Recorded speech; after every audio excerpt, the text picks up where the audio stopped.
Hello there, YouTube. Welcome to Bohicaville. Bend over, here it comes again. I'm Paul, and today is Monday, November 4th, 2013. I was going to do a video about this over the weekend, but then never got around to it. On Friday, the Oracle, President Obama, signed an executive order called Preparing the United States for the Impacts of Climate Change. Now, it was really convenient that he signed this order on a day when the entire lamescreen media was focused on the shooting at LAX. So it didn't really get that much coverage. But nevertheless, it is a Congress avoiding unconstitutional executive order, regardless of how what your feeling is on climate change, or whether you think that humans are contributing to climate change or not. Obviously, the climate is changing. The climate has been changing throughout planetary history. And the climate was changing before humans were ever here, and the climate will be changing after humans are gone. So how big of an effect humans are having on the environment, I don't know. But I'm not sure whether it's a function of government to put mandates in place, particularly for the president, who does not have the power of the purse to go around Congress's back like this. Of course, the way Congress is today, they don't care because they don't want the decision-making authority. They'd rather let the Oracle be a dictator. Let him dictate. We don't care. So anyway, this executive order has 7 sections, and I'm going to put the link to the actual order on the whitehouse.gov website below in the description. But here, just as an overview, here are the sections of this executive order. Section 1, Policy. The impacts of climate change, including an increase in prolonged periods of excessively high temperatures, more heavy downpours, an increase in wildfires, more severe droughts, permafrost thawing, ocean acidification, and sea level rise, are already affecting communities, natural resources, ecosystems, economies, and public health across the nation. These impacts are often most significant for communities that already face economic or health-related challenges, and for species and habitats that are already facing other pressures. Section 2. Modernizing federal programs to support climate-resilient investment. Section number 3. Managing lands and waters for climate preparedness and resilience. Section 4, providing information, data, and tools for climate change preparedness and resilience. Section 5, federal agency planning for climate change-related risk. Section 6, Council on Climate Preparedness and Resilience. Okay, now so far this sounds like a lot of money. Sounds like something that's going to cost a lot of money that we don't have. Okay. And even if you think humans are 100% of the cause of climate change, you have to agree that we really don't have the money for this. I mean, even if we cut out all the wars, we still don't have money for this.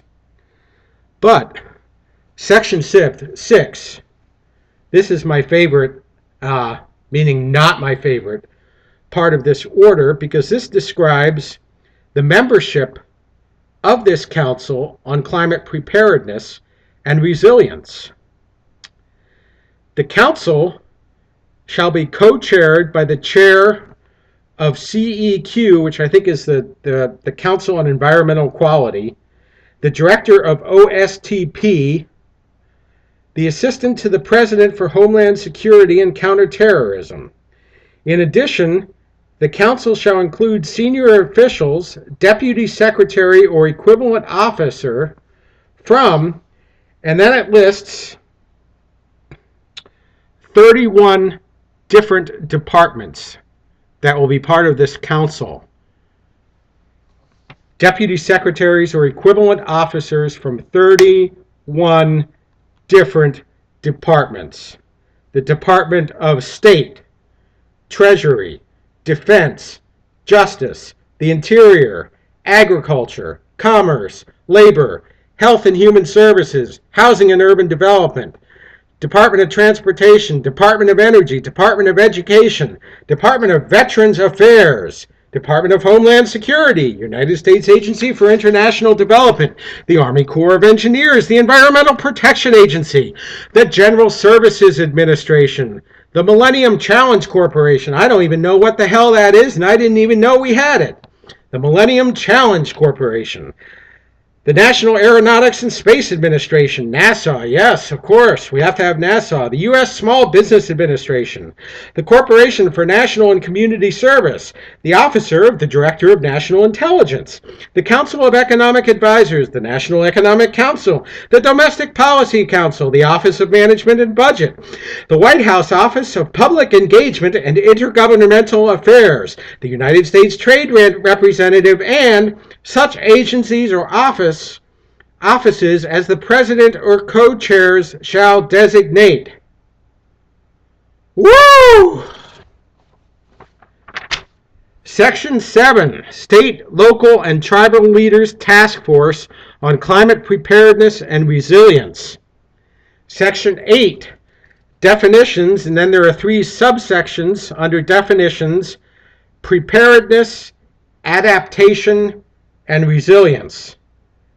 And that means human preparedness, human adaptation, and human resilience. But when the government says that, that means it's the government that's going to dictate how we prepare, how we adapt, and how we are resilient. Now, the only good news in this executive order is that, and where did I see that here? Whoops. Oh, yes. Sunset. This is one of the subsections in Section 7. Sunset. The task force shall terminate no later than 6 months after providing its recommendations. So at least this is not going to be something that's going to be permanent. But I can guarantee you that they're going to recommend something that is going to be permanent. And I can also guarantee you that the recommendations are going to be pretty much in line with what has already been established by the big UN Environmental Agenda Summit that took place back in the early 90s in Rio de Janeiro,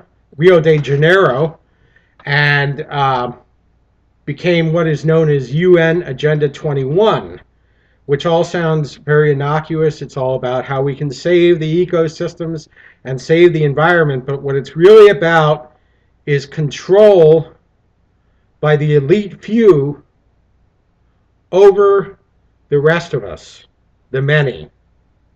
Okay? And, once again, regardless of where you stand on the climate change issue, how much more control do you want government to have over you? Doesn't government already have enough control over us? The NSA can spy on us whenever we're online, whenever we're on the phone. They can follow us with all kinds of security cameras located almost everywhere. They can track us using the GPS in our cars. I mean, We literally don't have any privacy anymore. But now